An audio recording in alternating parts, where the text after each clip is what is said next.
ახლა ვარ ქუთაისში, ჩემს უკან არის მე-19 საუკუნის კათოლიკური ტაძარი, ჩემს გვერდზე კი არის ძალიან ცნობილი და საამაყო კათოლიკე ქართველი ზაქარია ფალიაშვილის სახლ-მუზეუმი.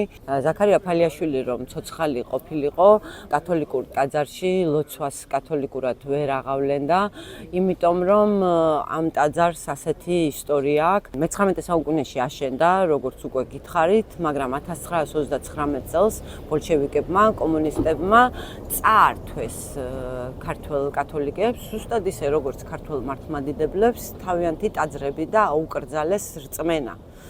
და შემდეგ, როდესაც საბჭოთა კავშირი დაიშალა, ეს ტაძარი, როგორც მართლმადიდებლური ტაძრები დაუბრუნდათ, ესე კი არ დაბრუნებია 20,000-მდე კათოლიკე ქართველს, რომელიც აი აქ ქუთაისში ცხოვრობს.